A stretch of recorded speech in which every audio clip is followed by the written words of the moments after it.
how AI is changing Australian workplace mental health. Next slide, please.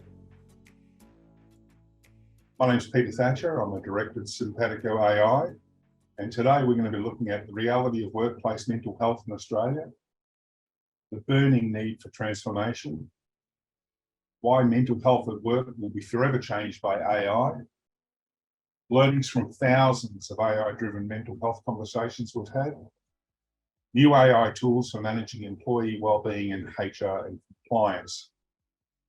Let me add a little bit of context to this presentation, particularly the why. We were originally prompted to act by the massive surge in mental health issues.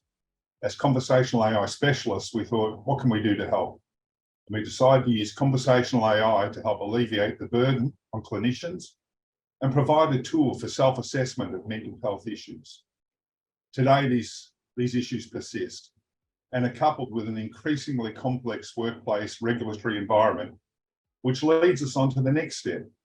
The next step being Simpatico AI, in collaboration with Microsoft, have developed a Teams-based conversational AI mental health self-assessment tool. I'd like to introduce Dr. Simon Kinsella, our Chief Science Officer, and Alistair Wardlaw, the CEO of Simpatico AI, to delve into this a little further, discussing real-world examples and transformative impact of AI on mental health and business well-being. Feel free to ask questions in the Q&A box at the bottom, ready for a Q&A session at the end, and we will also make available recording of this session. Over to you, Simon. Thank you, Peter, and thank you all for joining us.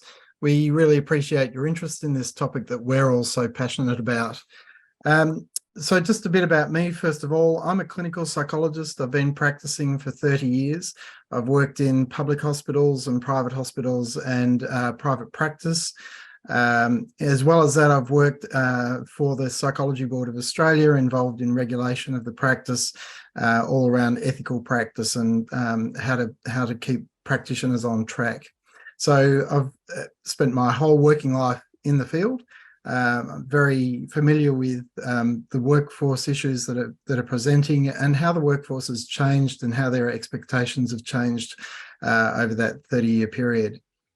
But whenever I talk about the why of why we're doing this and why I've been working with Mesh, I feel a bit like I'm preaching to the converted. You're all industry professionals. You all know the statistics, and I'm not going to read from PowerPoint to PowerPoint, but I want to talk around the issues that each one of those topics presents. So I want to start with how the landscape of workplace mental health has changed across the last few decades. For more than 20 years, next slide, Al, experts have been identifying mental health as a significant problem for the community and for business as well. In around 2001, the World Health Organization published their findings in a book that they called Depression, a Social and Economic Time Bomb. Back then, depression was estimated to cost the Australian community $3.4 billion per annum, with a $1.4 billion loss to business through reduced productivity and absenteeism. If we skip forward to today, we're looking at the cost of untreated mental health conditions costing the Australian workforce about $10.9 billion per year. So you can see there's been a massive increase in the costs, and the insurance authorities like WorkSafe Australia or Safe Work Australia finding that to return a person back to work costs significantly more for a mental health injury than a physical injury. And we're also seeing that employees are now starting to focus much more on whether a workplace is going to be psychologically healthy for them or not. So depression alone recently has been estimated to cost Australian businesses $8 billion per year.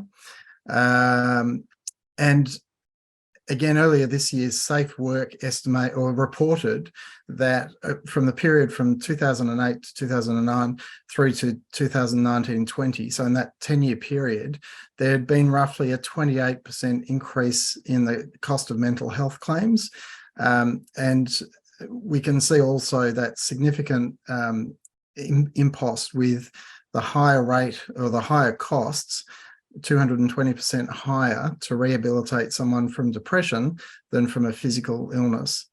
And these figures, by the way, just relate to depression. They don't relate to the other high prevalence conditions like anxiety and stress. So I said a moment ago that the cost over 10 years has risen by 28%. Allianz estimated in the last 3 years it's gone up 80%.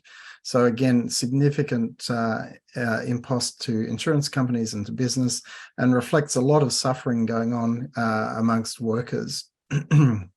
And obviously that coincides with the pandemic.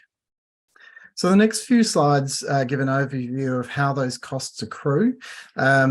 Deloitte recently published a report on mental health and wellbeing in the workplace.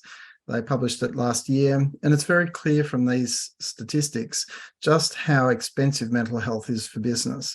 So if you're a business and 20% of the staff that are leaving because of mental health issues related to work, that's a significant cost that you can address.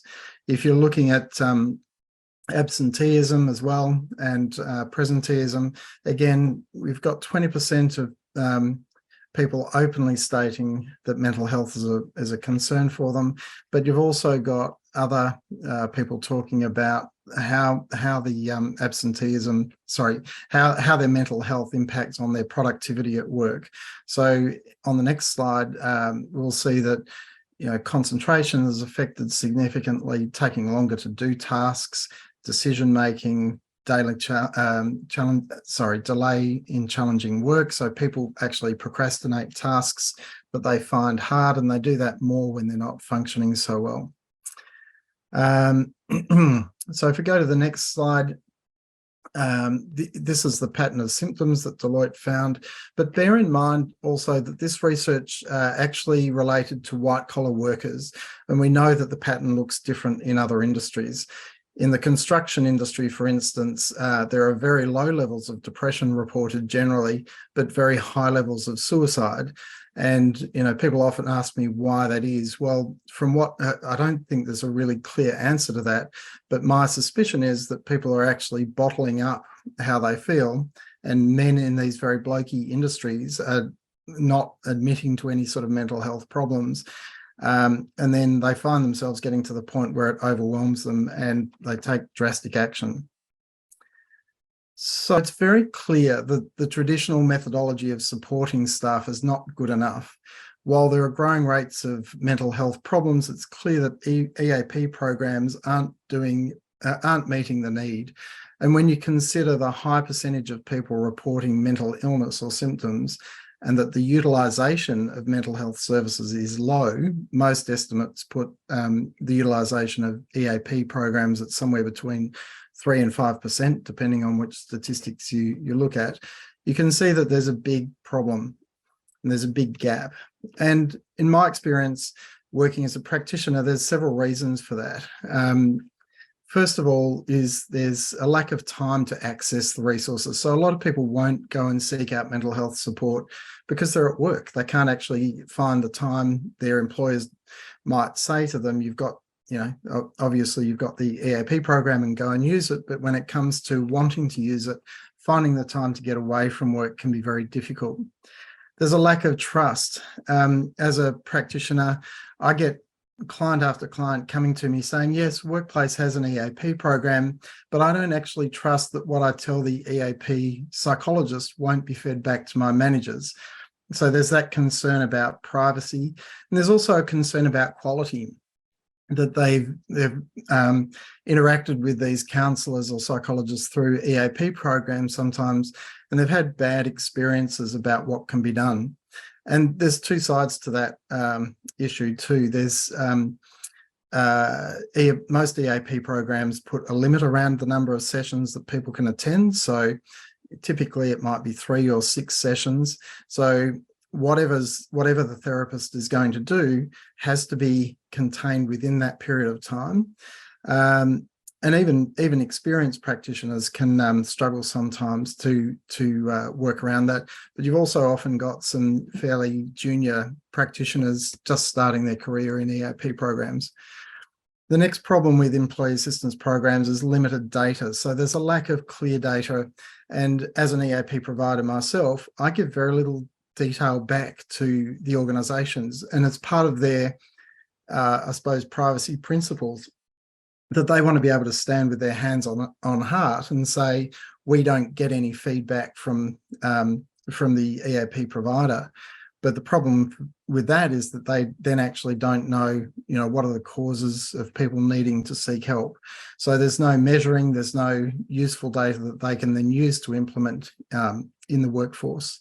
And then, of course, there's reactivity. So EAP programs by nature are very reactive. So they're put in place to pick up the pieces when a problem occurs. It's not getting ahead of the curve. And while there might be wellness days, there might be Are You OK Day and so on, those things aren't continuous enough, and they don't provide that sort of ongoing access to resources. So another key driver is the change in legislation. So in 2011 in Australia, we saw the first significant change to legislation which held company directors personally liable for psychological safety at work. So for the first time, we had a legal situation where a company director could go to jail if somebody died at work from, workplace stress, for instance. And over the following decade, a lot more work was being done by organisations like the Australian Psychological Society, Beyond Blue, all around raising the awareness of psychological safety at work. But we still have this problem of a growing demand and growing statistics around, more people with mental health problems, more costs to industry. And so it became apparent that more needed to be done, more needed to be legislated. And in May 2021, the New South Wales government first introduced their code of practice around managing psychosocial risk. July 2021, there was the international standards, ISO 45003, that was also introduced. August last year, the Commonwealth Government introduced its own code of practice, and then it was enshrined in law early this year, with the amendments to the WHS laws. So complying with the legislation mitigates the legal risk. But aside from the potential penalties, the legislation enshrines best practice, which has a positive effect on culture and the economics of the business. So just some final comments about the need for change. First of all, more needs to be done around stigma. There's no doubt that a significant portion of the community feel that they'll be seen as weak or lazy, or that it's culturally inappropriate to seek help. There's also a lack of awareness about what mental health problems are, and the AI actually provides us with a real opportunity to help people understand how what they're experiencing fits with mental health problems. A lot of people are worried about repercussions, and quite rightly so in some cases. If you're a serving member of the Australian Defence Force, for instance, if you present with mental health problems, you immediately get medically downgraded, even for minor mental health problems, and getting reinstated can take months or even years. It can stagnate their career, and it can lead to medical discharge for some people. For people seeking insurance, for instance, insurers can deny cover for pre-existing problems such as mental illness. And also mental illness is sometimes weaponised in child custody cases, so people can be very reluctant to talk about their mental health. But aside from the negative reasons for change, there are some significant positive reasons that I've mentioned above. But probably this is one of the most powerful slides. So that's 21, Al. That over 90% of employees perceive mental health resources being very useful or somewhat useful. And furthermore, if we draw back to research that PwC published a few years ago, they found that the return on investment for mental health support or wellbeing support in workplaces varied from a minimum of $2 return on investment to around $15. And there's been various other reports that have backed this up as well.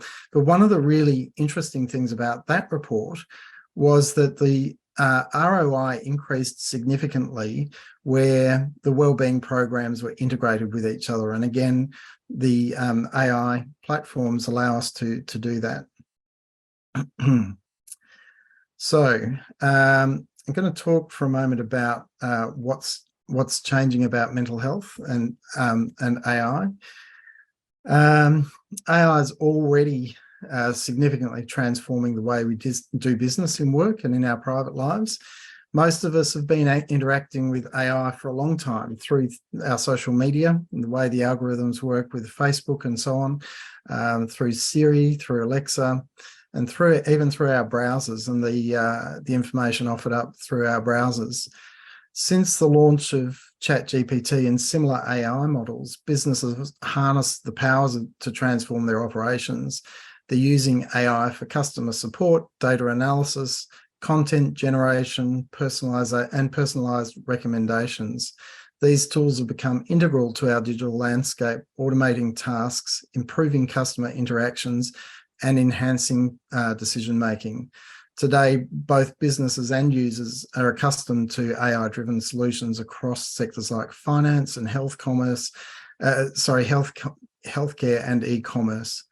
And these tools continue to evolve as these tools continue to evolve, responsible integration and ethical considerations remain crucial for maximizing the benefits. There is a lot of concern currently about generative AI tools like ChatGPT.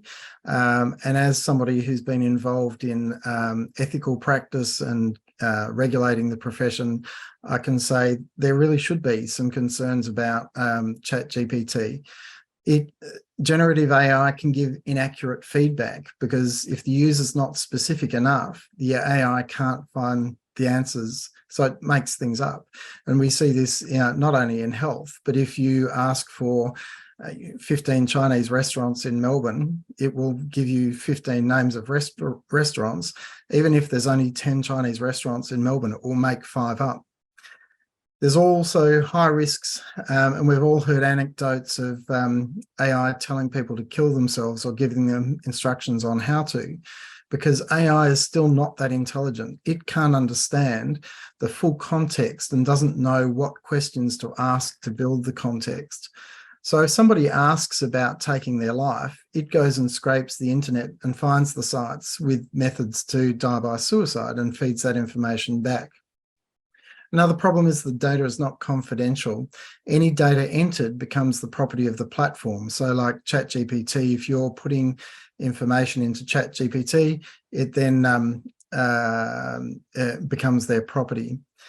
But as a psychologist who's worked within an ethical framework and somebody who's spent 6 years on the psychology board, I can see these issues are of great concern, but the good news is they can be managed. With proper curation by trained professionals, you can effectively construct guardrails to prevent the problems of AI and the problems that we anticipate. And I'd also like to add that for all the comments we hear about the potential harms of AI, the commentators talk about the huge potential benefits to well-being. The reason that I, as a practicing psychologist who still sees clients face-to-face, so joined with a tech company to work with AI, is because AI is non-judgmental. People are willing to open up to it and talk about how they're feeling, and because AI can engage people more than some of the standard static questionnaires that practitioners use. So at a personal level for the user, it's available 24/7. Next slide, Al. It can interpret the voice of the user because it can understand colloquialisms and learn the user's patterns of speech. It provides a fantastic opportunity for psychoeducation and early intervention. and it's secure and private, which builds trust. And from a workplace point of view, it has the capacity to augment compliance with work health and safety legislation because of the scope of measurement of risks. It has the capacity to integrate into existing programs. And so going back to that PwC point, it helps get the maximum ROI from the investment. And it provides the capacity for measurement of effectiveness of interventions. So we've been piloting our own conversational AI solution, which Peter mentioned before, which allows people to talk about their well-being using natural language and providing them with feedback about the level and nature of the support that's appropriate to their needs. And I'm going to hand over to Al now to tell you more about how we're going on that journey so far. Thanks, Simon. And appreciate everybody coming today. So look, key learnings. We joined forces with She's a Crowd, an incredible organisation dedicated to supporting victims of gender-based violence. And one of the critical challenges arose when their users began sharing their stories. It became evident that several users were opening up about their traumatic experience, possibly for the first time. This situation created an urgent demand for immediate support, particularly in the form of someone who could lend an empathetic ear and offer a safe space for their emotions. We built Amy, who assumes the role of compassionate voice, inquiring about users' emotions after sharing their stories. Users are encouraged to express their thoughts, and once they do, they're presented with the option to engage in a conversation with Simpatico Ai. The dialogue allows them to share their most intimate and profound reflections. Remarkably, over 3,900 conversations have been initiated with Simpatico Ai. This milestone is significant because it demonstrates the storytellers have a continued need to process their feelings about their experience. Furthermore, they exhibit the high level of willingness to confide in an AI chatbot during moments of vulnerability. After the users share their mental health challenges with Simpatico, we inquired whether they would be willing to offer their feedback. This valuable input helped us enhance the tool and gain insight on how users perceive this form of support. Remarkably, more than 83% expressed satisfaction with the experience and assigning a positive rating impressively to 76% of those were highly satisfied. A pivotal element revolved around capturing the sentiment and voices of the individuals sharing their experience. Despite being fully aware that Simpatico was a chatbot, users demonstrated a willingness to open up and express their thoughts. Noteworthy insights emerged, such as users perceiving Simpatico as non-judgmental, human-like, and as a genuine listener. All of these observations underscore Simon's point and the foundation of Simpatico. Our journey through the trials and implementation has been centered on validating the experience and the effectiveness of enabling individuals to interact with an AI chatbot regarding their mental health challenges. This approach possesses substantial potential to overcome stigmas and barriers associated with discussing personal mental health concerns. Today, I want to emphasise three crucial points that highlight the groundbreaking role of AI in supporting mental health. Firstly, AI has a remarkable ability to offer empathetic conversations that truly resonate with individuals struggling with mental health challenges. It achieves this by comprehending the individual's unique voice and emotions. Secondly, it's available precisely at the moment of need, is game-changing. Users now can engage with AI, accessing guidance, unwavering support, and knowledge precisely when and how they require it. And finally, let's talk about the experience. AI's human-like interaction provide an unparalleled safety net. This net is rooted in its accessibility, reliability, and responsiveness, creating an environment where users confide in technology, knowing it truly understands their emotions. In conclusion, AI is not just a tool, it's a transformative force in the realm of mental health support, offering empathetic conversations, timely assistance, and genuine understanding presence.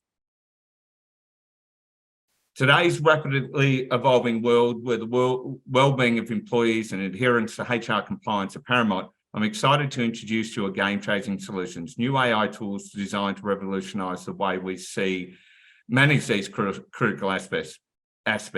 Picture this. A tool that not only understands the unique needs and emotions of each employee, but also provides personalised support that resonates with them on an individual level. These AI tools harness the power of data analytics to identify trends and anticipate challenges and offer solutions that promote wellbeing like never before. In a fast-paced world, we can't afford to overlook the wellbeing of our employees or fall behind in compliance matters. These new AI tools not only prioritise the mental and emotional health of our workforce, but also elevate our compliance game, keeping us ahead of the curve. So let's embrace this exciting advancement and empower our organisations to thrive. With these AI tools, we're not just managing employees' wellbeing and HR compliance, we're shaping a brighter and more effective future for our business and our people. The problems we're solving, Simpatico AI addresses the challenges by harnessing conversational AI potency in the mental health discussion. And really how we do that is around three key pillars: engagement, how we engage individuals on a digital platform effectively by enabling users to openly share their mental health struggles using their own voice, creating humane and non-judgmental interaction. Now, how do we expand the reach of a single clinician to manage thousands of personalised conversations about symptoms and mental health concerns? Tailored discussions addressing users' specific mental health needs, categorised by symptoms and conditions on a scalable platform suited for the organisation. And finally, insights, generating insights ethically with user consent. Anonymous dashboards depicting the organisation's mental health landscape, providing actionable insights for both individuals and organisations to take corrective measures. For instance, offering supervised training for anxiety, facilitating EAP support, or launching internal mental health campaigns. All of this is built on founded on a scientific foundation. Drawing from Dr. Simon Kinsella's extensive clinical and research background, we've mirrored the triage process for swiftly grasping an individual's mental health worries. A hyper-personalised psychology bot powered by artificial intelligence has led to creation of a pioneering tool. This tool empowers organisations with unprecedented insights into their employees' mental health wellbeing, driven by the state-of-the-art technology. So what does Simpatico actually do? After our successful trials of the Simpatico mental health conversation triage frameworks, many extensive trials and beta programs, we identified the key areas where Simpatico can provide a new framework for supporting mental health in today's enterprise. It allows for an individual to engage with private and confidential conversations, building a layer of trust, supported with curated content for mental health challenges, psychoeducation material and exercises, all curated by professional clinicians. Layer in the tools that help monitor and measure key compliance information for the psychological risk mandates and charters being implemented in many organisations. Importantly, Simpatico has been designed to leverage existing programs and support functions of an organisation, augmenting existing investments and tools to either provide more access to those services, as well as guiding users to appropriate services and tools at their moment of need. This is underpinned by the Simpatico safety net, the ability to be there at any time in any place and listen to the staff in their moment of need. This allows us to help generate the insights for organisations to have the data and knowledge for their decision-making, and measure the impacts of those programs over time. One of the biggest issues of being able to provide deep insights into the mental health of organisations without breaching the confidentiality and privacy concerns. As Peter opened up earlier, we have partnered with Microsoft to co-design the Teams framework to leverage the powerful collaboration of our tool. So I'm going to quickly jump into, I won't keep going on about this, I'm going to quickly jump into a demo of the tool. So basically the key components of this platform, the AI-driven platform, Simpatico allows users to engage in personalised conversations about their mental health, access to the comprehensive self-diagnosis tools and resources, and actionable insights for the organisation. Engagement tools for staff to allow them to access support tools and to collaborate and share their knowledge between their colleagues or managers. Reminders and communication, evidence-based tips and knowledge where they can access information very handedly. Measure and capture psychological risk in the workplace through different conversational survey frameworks. And this is all supported by the Simpatico self-assessment framework, which is the cornerstone that we use around where many professionals believe self-assessment is a clinical proven way of one of the best methods to engage users in their mental health understanding and be aware of the severity of these issues, with behavioural nudges guiding users to seek help where appropriate. This is available across the whole organisation, and as you can see, the same tool is available via mobile networks, especially for those who are working outside the network or offsite. Really importantly, we've got a series of different engagement tools that allow users to constantly access activities and engagement points, as well as access to all the different knowledge and resource and evidence-based material available on the web. If you're an administrator, you get access to the key dashboards and information in which we talked about the mental health state of the organisation. This gives a snapshot of what's going on, and which I'll go into in a little bit further.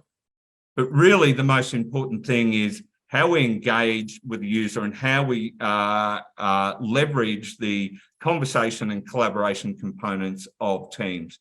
So one of the things is using the conversation framework to continually have conversations with individuals. And here we can talk about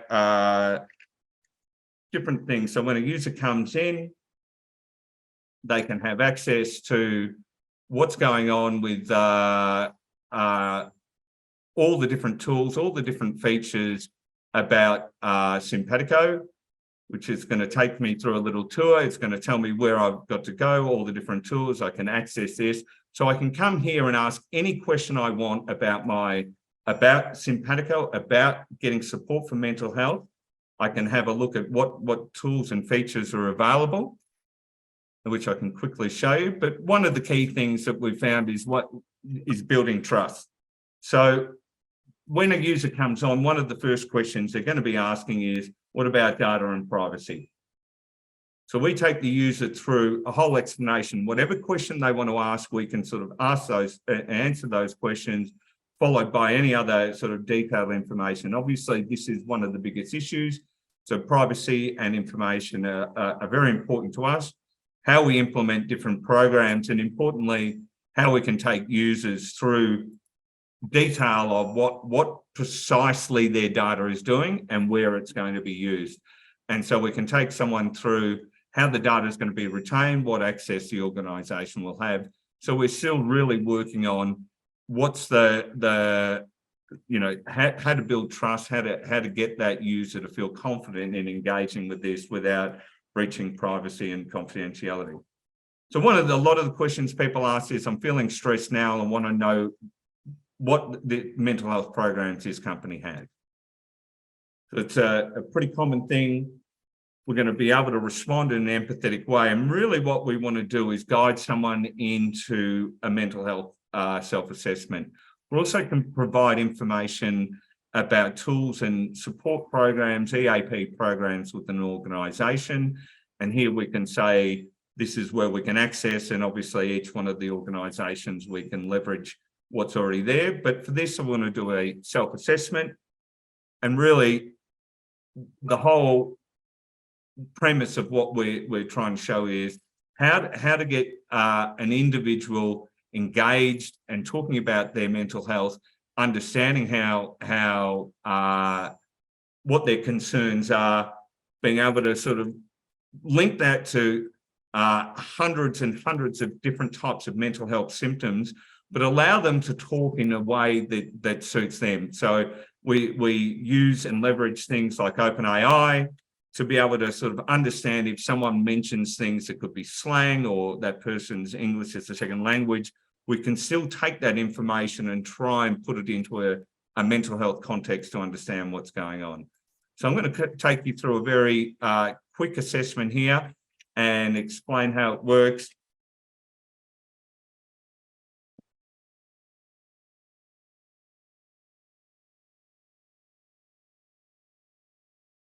So now we're going to go through and take you through a bit of an onboarding process, guide the user through this. Obviously, if they've done it, they don't need to do this again. Now we're going to get going. First thing we do is we open up and we ask them how they're feeling right now, and they can quickly give us an update, and very similar to the mood trackers. I'm not feeling that great at the moment. I'm just going to quickly put a couple of things in here. I can write whatever I want. I can put slang. I can put thousands and thousands of different ways that I am feeling, but I'm going to put in, I'm feeling stressed, and lately I've been very tired. So it's going to go through and try and understand what I've said there and relate it to particular real mental health symptoms. So I can go through, look at each one of these, go through a complete self-assessment on these, and I'm not going to go through everything here, but I'm going to be able to show you some of the reports. Do you know why you're feeling that way at the moment? Be able to access more information. I'm going to say work and meetings are making me stressed at the moment. And I can confirm that. So this is using that proprietary triage model that Simon's developed with us to be able to have thousands and thousands of symptoms, being able to match them to actual real mental health conditions, and then take those to the key mental health categories. So I'm going to quickly go through now and confirm, as Simon would in a first consultation, get you to give me a little bit more information about each one of those issues. I can now give a bit more details around particular issues. If I'm talking about tired and exhausted, I might say it's actually a pain-related injury, but I'm going to say someone's helping me for now. And then we're going to move through, and it now starts going through into what's more of a clinical self-assessment, which goes through the frequency, the duration, the recency, and the intensity of each one of those issues.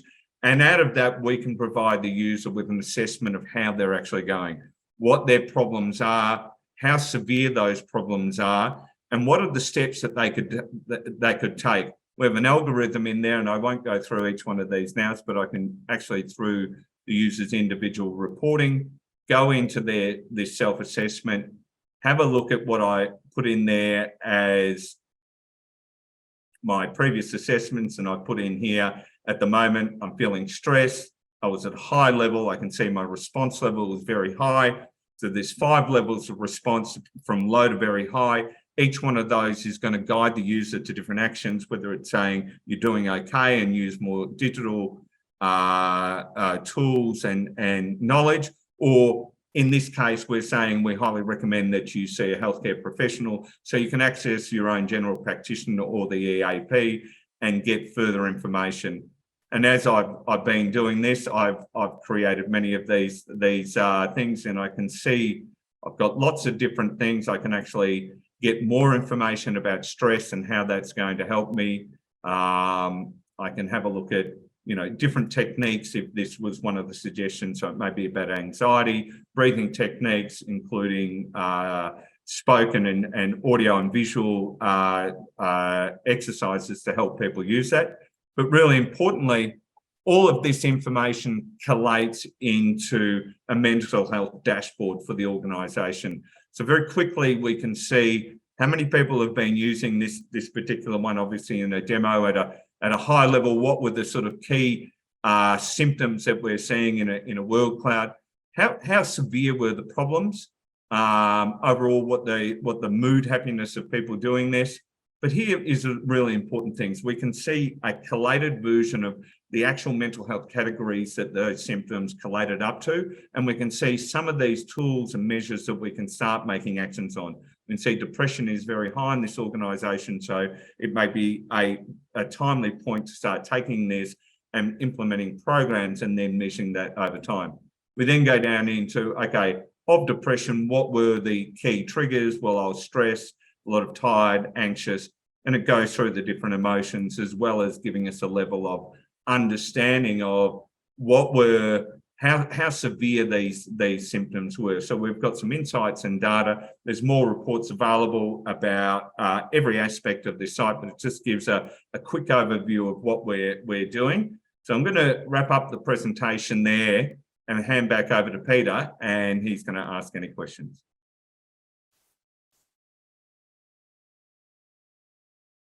Thanks, Al. It's really interesting. So, quick summary. Clearly, mental health is one of the biggest challenges facing the workforce today. We've seen that in the presentation, and I'm sure all of you in your professional lives are seeing this. The regulatory environment is growing more complex and demanding. Again, I'm sure you're all across that. The thing that we see and the thing that drove us to doing something that we're doing today is support is being overwhelmed by demand. There is just nowhere near enough clinicians to be able to handle the mental health issues that are out there. 6 to 12 month wait lists is not outside of the bounds of reality. So we've developed this program to try and help both the clinician and the person suffering a mental health issue. We know AI is dramatically transforming the workplace, so people are more open to dealing with AI than they would have been just as little as a year or two ago. So this is helping AI to be embraced for improving and supporting the mental health workplace. Now, you're right, Al, I do have a couple of questions here. The first one I'm going to bat to you, if you don't mind. How do you keep the model from generating responses that are not what a professional would offer, i.e. the ChatGPT hallucinogenic issue? Yeah, great question, Peter. So what we do is not use ChatGPT to actually provide any answers. What we have is it's clinical information that's been approved and authorised by Simon. This information is exactly what he'd be providing to his patients in his practice, and it's obviously evidence-based.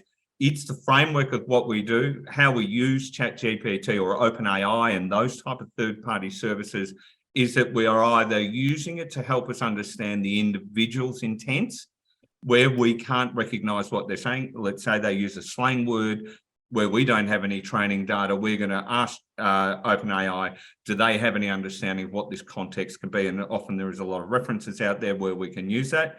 The second part is where we're using it in other use cases where we're taking our data and we may rewrite it in context, but it's our data at all points. So it's a very good point. It's the guardrail conversation that we're controlling. We can leverage these amazing tools that have enormous value, but we can't allow them to be the decision-making component of that, the critical choice of what to respond with. And that's what we're stopping in that instance. Thanks, Peter. Yeah, thank you. That was a great question, Paul.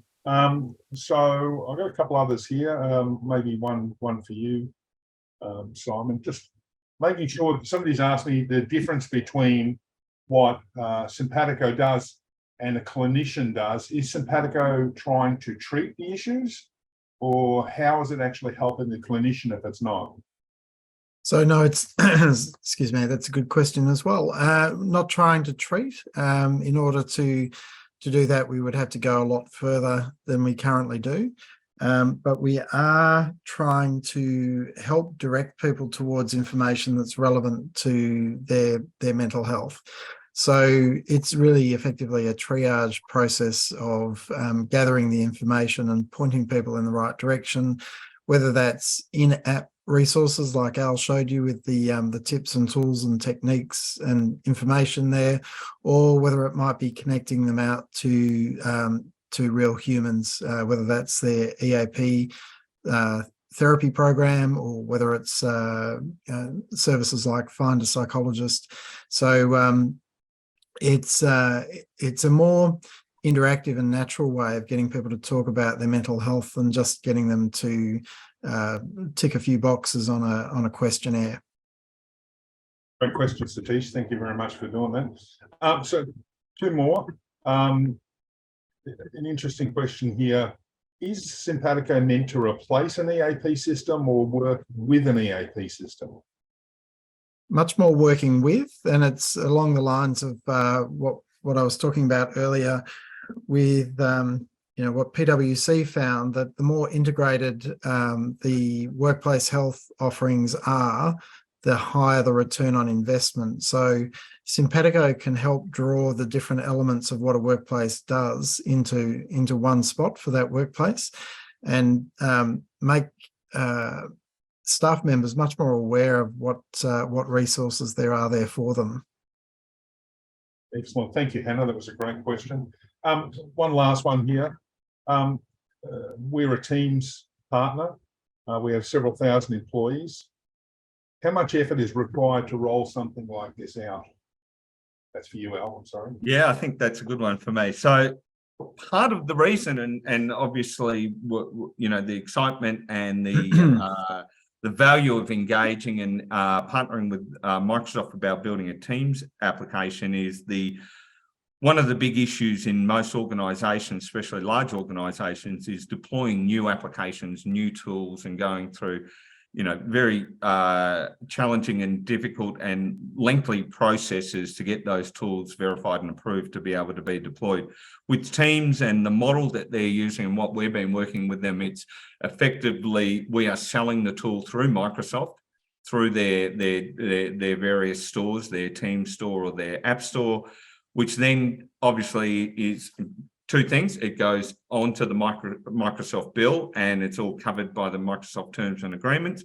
But secondly, the implementation is a well-worn path. It's effectively a very simple administrative task and can be done with very little effort. And that's I suppose, one of the key features that we saw was the advantage here was looking for a seamless and frictionless way of being able to deploy these tools without interrupting or introducing a new enterprise environment, which always is challenging. So, and clearly it allows us to scale and to be controlled too by the administrators of the Teams applications in that organisation. They can turn it to systematically roll it out quite effectively through their own tools.